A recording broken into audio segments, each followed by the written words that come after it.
Welcome to On Target Radio, Segment 6, where just because a show ends doesn't mean the conversation stops. Now here's your hosts, David Lombardo and Gretchen Fritz. Welcome to Segment 6 this evening, and this evening we're going to be talking about should concealed carry permit holders be allowed to go into schools and government buildings. And our guests who are on the radio show this evening, J.W. Fairman, who is Manager and Director of Public Safety for Sauk Village, and Boca Delano, who is Village Manager, University Park, and our old friend, John Howard, who is with the U.S. Investigation Protective Agency, and of course Gretchen and I. And so the question becomes, we have a very interesting group of people here, because the question that we're going to ask is going to be addressed by somebody who grew up in the South, where it was a very different mindset in terms of firearm ownership, and someone from Great Britain, and John, who is a fugitive recovery guy. And so we got a lot of things. Gretchen was state, and you just wrote something on my card. Yeah, you couldn't read your own handwriting. I can't read my own handwriting. You're right. That's right. So the question is, if you're a law-abiding citizen and you have a concealed carry permit, do we want you to be able to carry a firearm in a school or in government buildings? Everybody points to JW. That's interesting. It's just point to Fairman, right? Yeah. I got to be honest with you. I have mixed feelings about that. I think that schools should be able to have some kind of protection given what's going on in the country with weapons. But people walking in and out, I got to be honest with you. I have a problem with that right now. It would have to be studied a little bit more. Talk about regulating it now, especially in the large urban area. Even in the South, people that carry weapons in schools. In government buildings, because of acrimony, with things that go on, like people that are representing the face of the government that are carrying out stuff like Social Security, you're going to have people in there arguing about that. I got a little bit of concern about that, We know a judge whose name I won't mention, but we were at one fundraiser summer when she said this. I'm sorry, he. Oh no, it was at an ISRA meeting. And he's a criminal judge, criminal court. And he said the longest walk in his life is from the parking lot to the front door of the court, because he can't carry a gun. And he goes, there are a lot of bad guys out there who really don't like me, and I'm totally vulnerable from my car. And apparently he's got like the cheap seat parking lot is across the street. He says it's a long walk. Well, that's different than, I'm thinking of John Q. Public. No, I understand. I understand judges, it's like Judge Roy Bean in the movie. I understand they have to make tough decisions, and sometimes I don't see a problem with them having to be able to arm themselves if they're walking that kind of way about themselves. But, the average John Q. Citizen carrying a gun, I have a real concern about that. Because those agencies are providing services to people, some of who are not appreciative of services they're provided, because they may be the people that perpetrated some crime. And on the other hand, they may not have gotten the satisfaction that some worker is doing in Social Security or whatever. I don't think that's a good idea in my mind. John, you're shaking your head. Yeah, I'm okay with it to a certain extent. Okay, training, and you have to have the right mindset in the school to be able to stop a threat. And knowing that if you stop a threat, it could be deadly. You're using deadly force. So I'm not saying every teacher needs to be armed, or every principal or the gym teacher, everyone that there needs to be armed. I'm saying that, like I said before, we have armed personnel in jewelry stores. We have them in some of the grocery stores. We have them in banks, but we don't have them in the schools, where schools are considered a soft target for people who want their name remembered long after they're buried or they're deceased. So they go there, they do something stupid like what we've been hearing about, and then we are forced to remember their names over and over and over again. But we don't remember the names of the people that you talked about. So I say, if they go through the proper training, if they want to do it, they have the proper mindset, and they know what they're getting. And I'm not talking about just a standard CCW course. I'm talking about one that shows blunt trauma, a course that shows what blunt trauma does to the body, and that person has a mindset and they're prepared to do that, to defend. Maybe even like active shooter training. Right, some active shooter training, so they have the mindset to do so. That's. Well, but you're talking about maybe some employee. I don't have a problem with that. You're talking about John Q. Public. When you say conceive, you said the question, as I understood it, well, what did I think about people with concealed carry coming into schools or public? That's different. if you're talking about trying to protect the schools, there's a lot of things they could do in terms of having armed people in there. That's different than anybody walking in, a parent But walking in. Okay, if someone is carrying concealed, they're carrying. If they can do harm, they can do harm if they made that conscious decision. Because all these people, we can't stop them with laws, we can't stop them with rules. If they make the conscious decision to do harm in that way, then they're going to do it. They'll do it with a knife. A person used a knife to stab 26 kids in another country. China. In China. Yeah. That was China. When the person makes that decision, if a person does not have that intent and make that decision, if you're concealed carry, children go to the mall, okay? They're at the mall, they're on playgrounds, they're in public areas.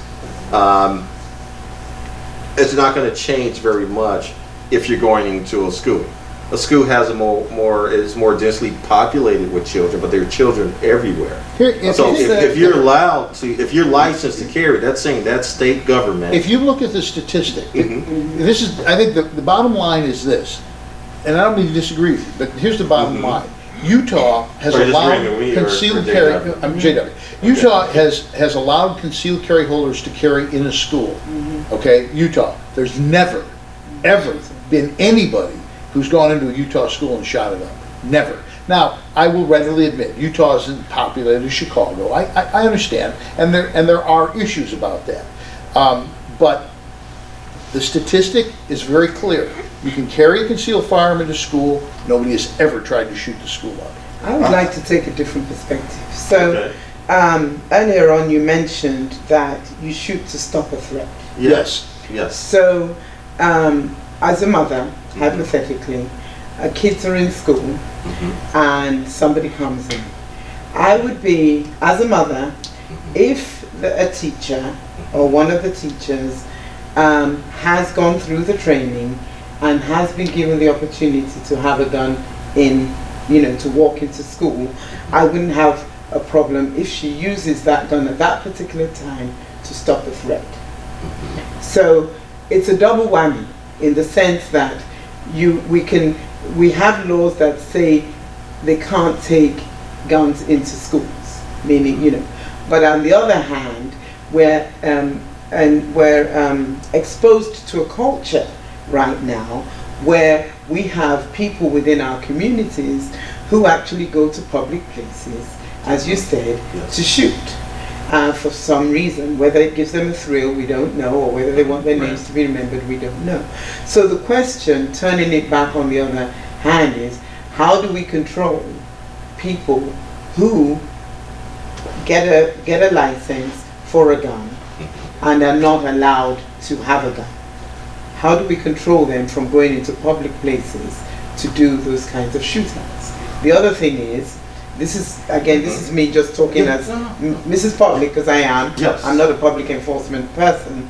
But the other side of it is, as a mother, if I know that there's a trend, which it seems to be across the nation, where people are going to public places, cinemas and schools, to shoot, if the auditor or the janitor has a concealed gun carry license and is in the vicinity at the time, and he is in a position to protect the audience, if it's a theater, or the students in the school, I wouldn't object to it. But I don't really know how we can actually... I am, because see, in a mall and out in the street, people can disperse. In a school, it's a really kind of a closed environment. Like a cave. Well, that's why you got to be concerned about when you use force in those type of areas, similar to prison, because people can only go so many different directions. Now, if you're talking about does the school need to have some armed personnel in there that are trained and understand that they can't, in this type of environment, how to do it, that's different. But if you're talking about just because somebody's walking in off the street, a parent, I have a problem with that. I mean, I just got to tell you. I mean, if you want to do something differently, I mean, I think you can do something differently. But just to have anybody with concealed carry coming in where my kid is, I have a problem with it. What about a government? I was going to say, I have a different feeling about that, and I really feel the same way. I mean, I don't have kids, so maybe somebody who has kids can make a salient point about that, but I don't really see the difference between any public place that chooses to put up a no gun sign, no concealed carry sign, or a school that doesn't allow concealed carry guns. I have been checked 4 times. Okay, I've been checked by the FBI, I've been checked by the state police, I've been checked by Will County. My background has been run by all these different law enforcement agencies. And they have said, yes, she has a clean criminal record, she is okay to have concealed carry. So I don't understand why that's not good enough for either a school or a public place to say, yeah, actually we do want you here because actually you do make us safer. Well, yeah. I understand, like in Mississippi, they have a standard concealed carry, and then they have what's called an enhanced concealed carry. I didn't know that. And an enhanced concealed carry, you can go into the schools and the public buildings. Is it Mississippi? Mississippi. I was not aware of that. Yeah, enhanced concealed carry will allow you to go into the government facilities. A standard concealed carry, no, because there's a level of training that you don't have, because you have to know what's beyond your target. And standard concealed carry courses, they're not taught what's beyond that. So they're thinking if someone has a firearm and they're in a panic and you see a target and there's something beyond that target, it happens to be a child, then that's a concern. So I guess they have to have that proper mindset. That's why I said mindset and training. Yeah, I would say this. I was an auxiliary deputy. So we were sworn, got the body armor, carried the gun, got the free donut at Dunkin' Donuts, didn't get paid, okay?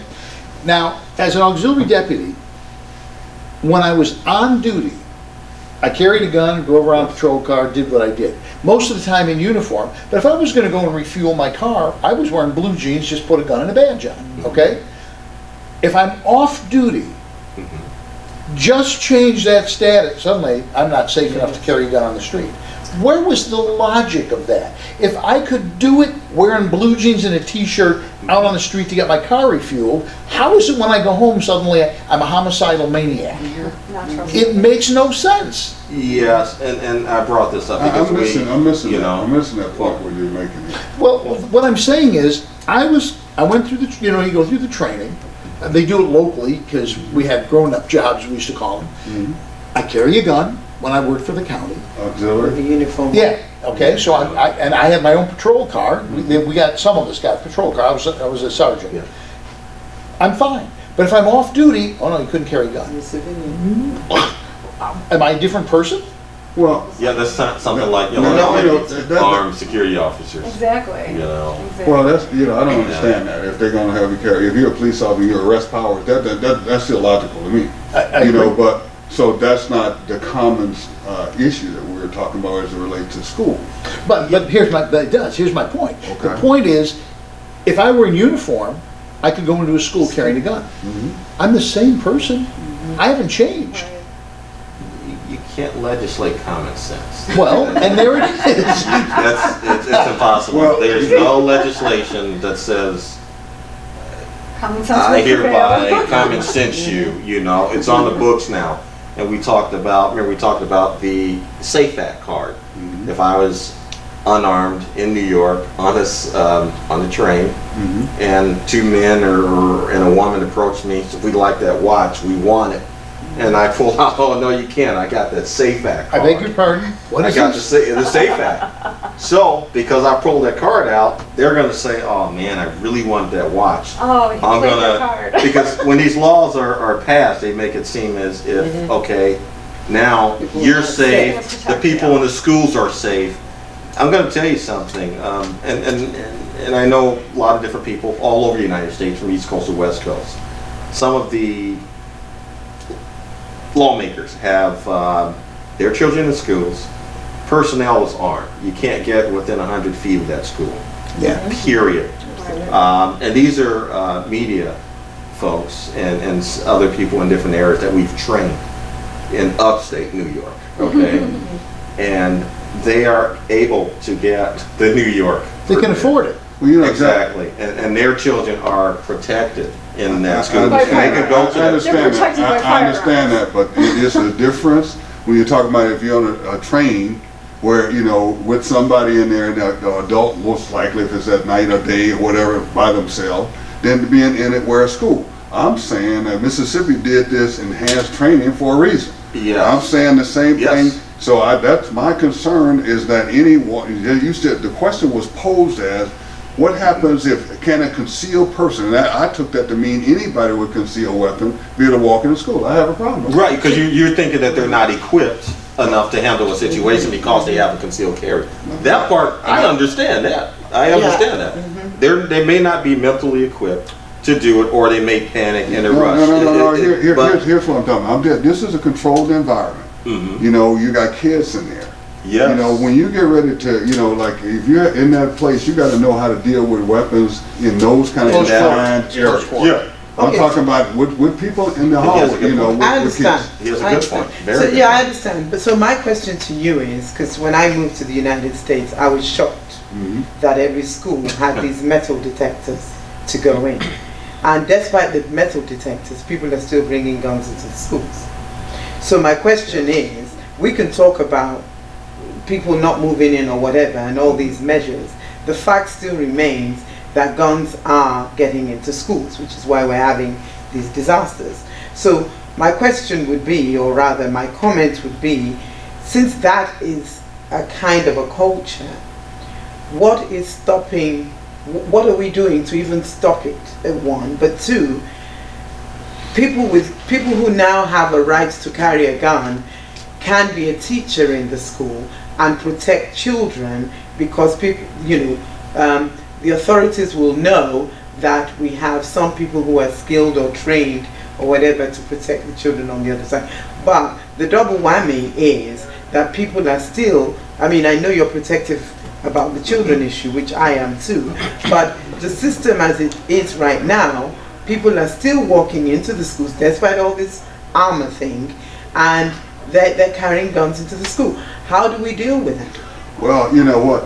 If you see, when you start talking about, I'm not gonna get into